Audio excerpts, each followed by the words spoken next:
அட்டகாசமான சுவையோடு ஆரோக்கியத்தை காத்திடுங்க. சாரல் ஹனி ஆம்லா.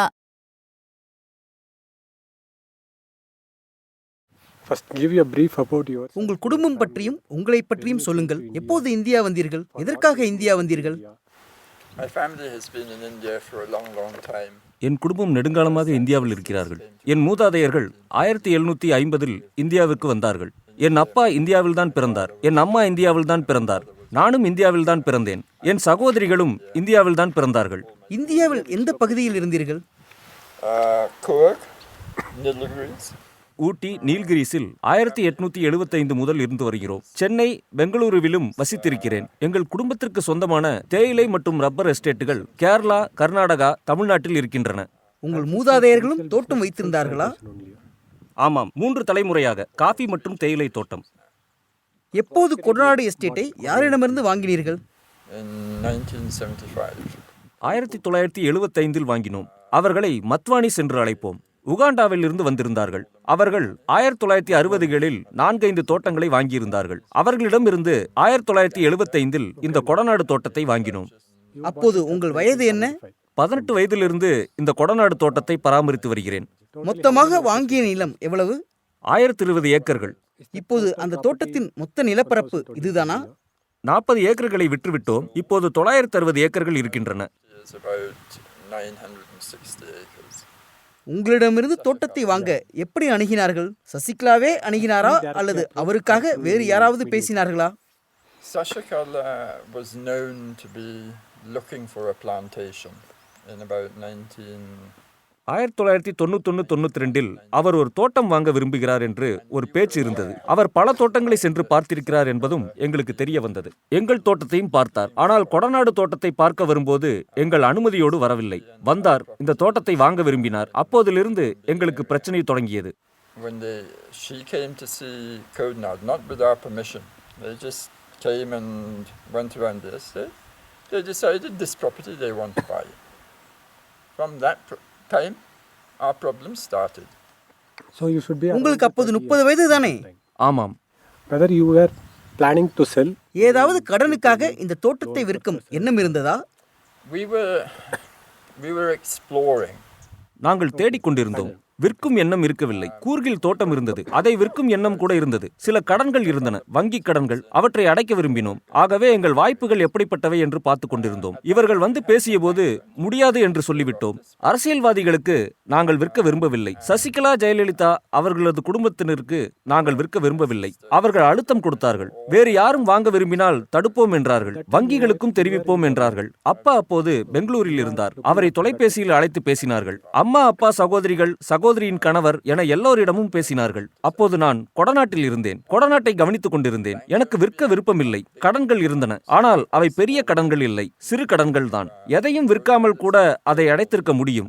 எனக்கு விற்கும் எண்ணமே இல்லை, துளி கூட இல்லை. ஆனால் 2 ஆண்டுகள் என் குடும்பத்துக்கு பிரச்சனை கொடுத்தார்கள். கொடநாட்டுக்கு குண்டாக்களை அனுப்பினார்கள். அதில் அமைச்சர்களும் சம்பந்தப்பட்டிருந்தார்கள். For 2 years, they gave my family a problem. They sent gundas to Kodnad Estate. They had ministers who were involved. It was very difficult. 1992 இது நடந்ததா? 92-93. Finally, end of 94 we sold. 1992-93, அதாவது 1994 முடியும் காலத்தில் நாங்கள் அதை விற்றோம். நாங்கள் இதை வாங்கப் போகிறோம் என்று அவர்கள் முடிவெடுத்திருந்தார்கள். அதற்கு வரும் பிரச்சனைகளை அவர்கள் பார்த்துக் கொள்வதாகவும் முடிவெடுத்திருந்தார்கள். 1994 முடியும் போது வீட்டில் எல்லாரும் பயந்திருந்தார்கள். அம்மா, சகோதரிகள் பயத்தில் இருந்தார்கள். அப்போதும் கூட சசிகலா என்றில்லை, எந்த அரசியல்வாதிக்கும் விற்பதில்லை என்ற முடிவோடு தான் இருந்தோம். ஒரு வழியாக ராமசாமி உடையார் என்பவரை கொண்டு வந்தார்கள். அவர்களுக்கு விற்பதில்லை என்று முடிவெடுத்ததால் அவரை பினாமியாக்கினார்கள். அவரும் என் குடும்பத்திற்கு நிறைய அழுத்தம் கொடுத்தார்கள். தன் அரசியல் நண்பர்கள் மூலமாக இந்த பிரச்சனையை தீர்க்கப் போவதாக அறிவித்தார். சசிகலா போன்ற வேறு யாருக்காகவும் இல்லை என்றும் தன் பிள்ளைகளுக்காக இந்த சொத்தை வாங்குவதாகவும் தெரிவித்தார். ஆனால் சசிகலாவுக்காக அவர் பினாமியாக இருந்தார் என்பது தெளிவாக தெரிந்தது. ஆனால் அதற்குள் எங்கள் குடும்ப சூழல் மாறிவிட்டது. எனக்கு 4 சகோதரிகள். அவர்களும் அப்பா அம்மாவும் 2 ஆண்டுகள் பிரச்சனைகளை சந்தித்திருந்தார்கள். இந்த விஷயம் முடிந்தால் போதும் என்று எல்லோருக்கும் தோன்றிவிட்டது. 1994 உடையாருக்கு நாங்கள் விற்க முடிவு செய்துவிட்டோம். They finally said that They wanted this matter to be finished. And eventually by 1994, we agreed to sell to Udaya. Whether you know Udayar is Benami அப்போது அவர் பினாமி தான் என்று உங்களுக்கு தெரியுமா? or after later? No, even before I knew. But எங்களுக்கு தெரியும். ஆனால் அரசியல்வாதிகளுக்காக தான் பேசவில்லை என்று அவர் சொல்லிக் கொண்டே இருந்தார். தமிழ்நாட்டில் அவருக்கு பெரிய செல்வாக்கு இருந்தது. நிறைய அரசியல் தொடர்புகள் இருந்தன. இந்த பிரச்சனைகளை முடித்து வைப்பேன் என்று உறுதியளித்தார். அவர் ஒரு businessman. So I was about to sell that 1028. ஆகவே நீங்கள் விற்பதாக இருந்தீர்கள். 7.6 கோடிக்கு எஸ்டேட்டை விற்றோம். மற்றவர்கள் 12 கோடி தருவதற்கு கூட தயாராக இருந்தார்கள். ஆனால் இந்த அரசியல்வாதிகள் அவர்களுக்கு பிரச்சனை கொடுத்தார்கள். ஆகவே நாங்கள் மாட்டிக்கொண்டோம். உடையார் 7.6 கோடி தந்தார். கொஞ்ச நாளில் இன்னும் கொஞ்சம் தருவதாகவும் சொன்னார். ஆனால் இவை வாய் வார்த்தைகள் தான், எழுத்தில் எதுவும் இருக்கவில்லை. ஒரு மாதத்துக்கு பிறகு வருமான வரி சோதனைகள் எங்களுக்கும் அவருக்கும் வந்தன. அப்போது ஜெயலலிதா ஆட்சி இருந்தது. வருமான வரி சோதனை வந்தபோது பொதுவெளியில் எனக்கும் என் குடும்பத்தினருக்கும் இந்த சொத்துக்கும் எந்த தொடர்பும் கிடையாது. முதல்வரின் ஆணைப்படி நான் செயல்பட்டேன். நான் தமிழ்நாட்டில் ஒரு பிசினஸ்மேன். முதல்வரின் ஆணையை மீறி எப்படி செயல்பட முடியும்? ஆகவே நான் பினாமியாக இருந்தேன் என்று அவர் அறிவித்து விட்டார். அப்போது நீதிமன்றம் ஒரு நடவடிக்கை எடுத்திருக்க வேண்டும். பினாமி செயல்பாடுகள் சட்டவிரோதமானவை. He has acted purely under the instructions of the Chief Minister. He is a businessman in Tamil Nadu. How can he go against the Chief Minister's wishes? So he had come in that Benami role. At that time, the court should have cancelled this transaction. Benami transactions are illegal. நீங்கள் முதல்வர் ஜெயலலிதாவை சந்திக்க முயற்சி செய்தீர்களா? I tried many times. My father, my sister. பலமுறை முயற்சி செய்தேன். என் அப்பாவும் சகோதரியும் முதல்வரையும் சசிகலாவையும் சந்தித்திருக்கிறார்கள். நான் சந்தித்ததில்லை. முடிவெடுத்த பின்பு 5 வருடங்கள் வரை பணம் தரப்படவில்லை. நாங்கள் ஜெயலலிதாவை சந்திக்க முயற்சி செய்தோம். அவர்கள் தரப்பிலிருந்து நீங்கள் நேரத்தை வீணடிக்காதீர்கள், இவர்கள் கண்டுகொள்ள மாட்டார்கள் என்று சொல்லப்பட்டது. இது நடந்த பிறகு ஜெயலலிதாவுக்கு எதிராக சுப்பிரமணிய சுவாமி ஒரு வழக்கு தொடர்ந்தார். அது ஓரிரு வருடங்களில் முடியும் என்று எதிர்பார்த்தோம். At that time, we thought court case will be quickly decided, 1 or 2 years. அதாவது உங்கள் நாட்டில் நடக்கும் வழக்குகளைப் போல. And we thought, let's this court case be decided, then we can again make some approach. ஆமாம், வழக்கு முடிந்த பிறகு சொத்தை மீட்கலாம் என்று காத்திருந்தோம். வழக்கு பல வருடங்கள் சென்றது. தீர்ப்பு வருவதும் அப்பீல் செய்வதுமாக தொடர்ந்து ஏதோ நடந்து கொண்டிருந்தது. தமிழ்நாட்டில் நீதிமன்றத்தை அணுக முடியாது என்று எங்களுக்கு புரிந்து போனது. எல்லா நீதிமன்றங்களும் முதல்வர் கட்டுப்பாட்டில் இருந்தன. சுப்பிரமணிய சுவாமி போட்ட வழக்கு கூட அரசின் குறுக்கீடால் சென்னையிலிருந்து பெங்களூருக்கு மாற்றப்பட்டது. காத்துக்கொண்டே இருந்தோம். அதற்குள் உடையார் இறந்து விட்டார். A powerful individual in Tamil Nadu, MGR Hospital, Medical College, that was Udaya's. He had many other properties in Tamil Nadu, but his main business was liquor business. அவர் சொன்ன பணத்தை தந்தாரா? In total. அவர் சொன்னபடி 7.6 கோடியை தந்துவிட்டார். ஆனால் இன்னும் கொஞ்சம் தருவதாக சொல்லியிருந்தார். வேறு சிலரும் கூடுதல் தொகைக்கு எஸ்டேட்டை வாங்க தயாராக இருந்தார்கள். 12 கோடி வரை தர தயாராக இருந்தார்கள். இது நடந்த பிறகு உங்கள் அப்பா என்ன சொன்னார்? My father never even sold the sale agreement. He refused to sell. அப்பாவுக்கு ஆரம்பத்திலிருந்தே இதை விற்க விருப்பமில்லை. விற்பனை ஒப்பந்தத்தில் கூட அவரது கையெழுத்து இருக்காது. அவருக்கு 100% விருப்பமில்லை. குடும்பத்தின் மற்ற உறுப்பினர்கள் இந்த அரசு அழுத்தங்களால் உயிருக்கு பாதுகாப்பு இருக்குமோ என்று யோசித்தார்கள். இந்த அரசியல்வாதிகள் என்ன செய்வார்கள் என்று யாருக்குமே தெரியவில்லை. அதனால் விற்றுவிட்டோம். That time nobody knows what these politicians will do. In that condition, we sold. ஆனால் சொத்தின் முதன்மை உரிமையாளர் உங்கள் அப்பா தான் இல்லையா? My father purchased the property and then he divided it amongst his family members. அப்பா இந்த சொத்தை வாங்கினார். பிறகு குடும்ப உறுப்பினர்களிடையே அதை பிரித்தார். அவருக்கு விற்க விருப்பமில்லை. அவர் கையெழுத்து போடவும் இல்லை. உடையாருடன் இருக்கும் விற்பனை ஒப்பந்தத்தில் கூட அப்பாவின் கையெழுத்து இருக்காது. மற்ற குடும்ப உறுப்பினர்கள் இந்த மாதிரியான அச்சுறுத்தல்களை 1992, 93 சந்தித்தீர்கள். So regular telephone calls from various ministers. அமைச்சர்களிடமிருந்து தொடர்ந்து தொலைபேசி அழைப்புகள் வரும். வாரத்துக்கு ஒரு அழைப்பு வரும். அப்பாவின் தொழில் ரீதியான நண்பர்களிடம் பேசி பிரச்சனை பண்ணுவார்கள். யாராவது எஸ்டேட்டுக்கு வர விரும்பினால் அவர்கள் தடுத்து விடுவார்கள். எனக்கு அமைச்சர்களிடமிருந்து பல தொலைபேசி அழைப்புகள் வரும். அப்போது எனக்கு விற்க விருப்பமில்லை. நான் மறுத்து விடுவேன். எஸ்டேட்டுக்கு குண்டர்களை அனுப்புவார்கள். But I refused. At that time I am not selling for any condition. தொலைபேசியில் என்ன சொல்வார்கள்? முதலில் முதல்வரே இந்த சொத்தை வாங்க விரும்புகிறார். அவர் சொல்வதை எப்படி மறுக்க முடியும் என்றெல்லாம் பேசுவார்கள். அவருக்கு இந்த சொத்தை வாங்கித் தர வேண்டியது எங்கள் கடமை என்று சொல்வார்கள். இந்தியாவில் நீங்கள் அந்நியர்கள், இது தமிழ்நாடு, எங்கள் மாநிலம், உங்களுக்கு எப்படி தொல்லை தர வேண்டும் என்று எங்களுக்கு தெரியும், இதை எப்படி செய்ய வேண்டும் என்று எங்களுக்கு தெரியும் என்று சொல்வார்கள். நான் அதையெல்லாம் காதில் போட்டுக் கொள்ளவில்லை. இது போன்ற தொலைபேசி அழைப்புகள் வரும். நான் மட்டுமல்ல, என் சகோதரிகளுக்கும் அப்பாவுக்கும் தொடர்ந்து அழைப்பார்கள். தொலைபேசியில் மட்டுமல்ல, அப்பாவை நேரில் சந்திக்க பெங்களூருக்கே ஆட்களை அனுப்புவார்கள். நான் தான் பிரச்சனை என்று அவர்கள் முடிவு கட்டினார்கள். என் குடும்பத்தினரை சமாளித்தாலும் என்னை சமாளிக்க முடியாது என்று அவர்களுக்கு தோன்றியது. நீங்கள் இளையவர் என்பதால். ஆமாம், அதனால் எஸ்டேட்டுக்கு குண்டர்களை அனுப்பத் தொடங்கினார்கள். ஒரு நாள் 15 மினி பஸ்கள் வந்தன, முழுக்க குண்டர்கள். குண்டர்கள் எஸ்டேட்டுக்கு வந்தார்கள்.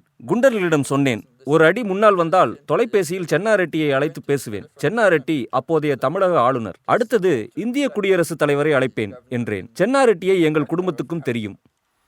I told these people, you come one step inside, Governor 1, I'll phone, and after I finish with the governor, next telephone call, I'll telephone the President of India.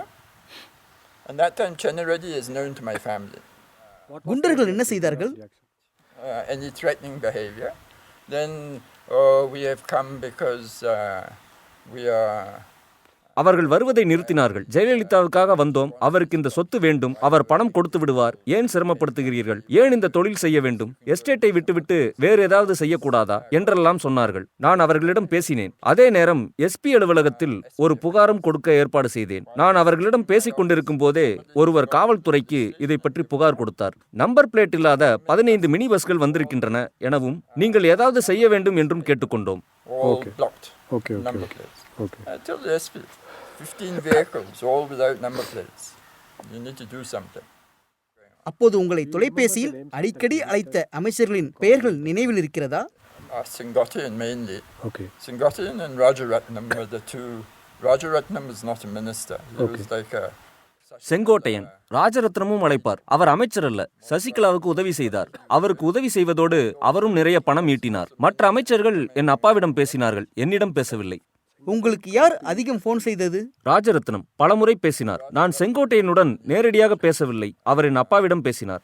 I didn't speak to Singhotian ever personally. Okay. I spoke to my father. Selling that Kodanadati estate only created problems for you. தென்னிந்தியாவில் உங்களுக்கு பல சொத்துக்கள் உண்டு. கொடநாட்டை விற்றபோதுதான் உங்களுக்கு பிரச்சனைகளும் இழப்பும் வந்தது. மற்ற சொத்துக்களை வைத்து இந்த இழப்பை சரி செய்து விட முடியாதா? No, it's not like that. It's okay. So இல்லை, அப்படி இல்லை. கொடநாடு கோத்தகிரியில் வாங்கப்பட்டது. என் அப்பாவின் சொந்த ஊர் அது. பல ஆண்டுகள் உழைத்த பிறகு அப்பா ஒரு சொத்தை வாங்க விரும்பினார். இந்த சொத்தை வாங்கினார். 18 வயதில் நான் இதை பராமரிக்க வந்தேன். அது மோசமாக இருந்தது. தோட்டம், பங்களா, ஃபேக்டரி எல்லாமே மோசமாக இருந்தது. 1975. ஆமாம். எந்த விலை கொடுத்து வாங்கினீர்கள்? I think 35 lakhs. 35 lakhs. Okay. அப்போது 35 லட்சம் கொடுத்தோம் என்று நினைக்கிறேன். எல்லாம் வங்கிக் கடன். பல வருடங்கள் உழைத்தோம், பணத்தையும் நேரத்தையும் செலவிட்டோம். நீலகிரியிலேயே மோசமான சொத்தாக இருந்த இதை மிகச்சிறந்த சொத்தாக மாற்றினோம். இன்னும் நிறைய வேலை செய்து இதை மேம்படுத்த விரும்பினோம். பல திட்டங்கள் இருந்தன. ஆனால் இந்த பிரச்சனைகள் ஆரம்பித்து விட்டன. பிசினஸே பாதிக்கப்பட்டது. குடும்ப உறவுகளும் பாதிக்கப்பட்டன. மனதளவிலான பாதிப்பும் கூட. என் அம்மா வருத்தப்பட ஆரம்பித்தார். பேசாமல் இந்த சொத்தை விற்றுவிடுங்கள் என்றார். நான் மறுத்தேன். அம்மாவோ அப்பாவோ யார் சொன்னாலும் விற்கப் போவதில்லை என்றேன். டென்ஷன் ஒரே பிரச்சனையாக இருந்தது. 1994இல் எல்லோரும் நொந்து போய்விட்டோம். நான் அரசியல்வாதிகளுடன் சண்டையிட வேண்டியிருந்தது. அப்போது யாரும் எங்களுக்கு உதவ முன்வரவில்லை. Do you know Sasikala family before that 1991 Never. something? You were in strict condition that you won't sell to Sasikala family my estate. இதற்கு முன்பு சசிகலா குடும்பத்தை தெரியுமா? ஏன் அவர்களுக்கு தர முடியாது என்றீர்கள்? உடையாருக்கு விற்றால் அது சசிகலாவுக்கு போகும் என்பது தெரியுமா? Okay, so while all this was going on, when Udaya has first come on the picture, I've refused. I said you were working for Sashikala. If I settle to you, you will give to Sashikala.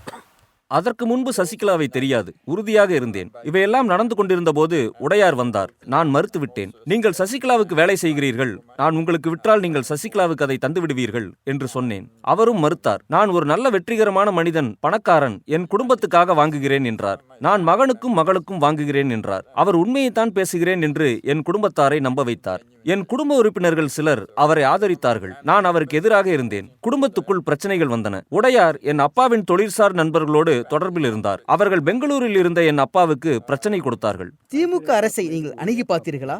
ஆமாம், நான் பேசி பார்த்தேன். எனக்கு தெரியும், அவர்களால் உதவ முடிந்தால் மகிழ்ச்சியாக செய்வார்கள். இந்த உரையாடலை 10 வருடங்களாக நடத்தியிருக்கிறேன். இப்போதும் கூட சசிகலா சிறைக்கு சென்றபோது கொடநாடு மீது வெளிச்சம் பாய்ந்தது. சில திமுக அமைச்சர்களிடம் கருத்து கேட்கப்பட்டது. அவர்கள் தவறு இழைக்கப்பட்டால் உதவுவோம் என்று தெளிவாக சொன்னார்கள். இது எனக்கு பல வருடங்களாக தெரியும். இப்போது தமிழ்நாட்டின் சூழல் வேறு. கடந்த 20 வருடங்களாக அதிமுக மட்டுமா ஆட்சியில் இருந்தது? திமுக அரசும் இருந்தது. திமுக அரசு இருந்தபோது இந்த பிரச்சனையை சரி செய்ய எங்களுக்கு சில வாய்ப்புகள் இருந்தன.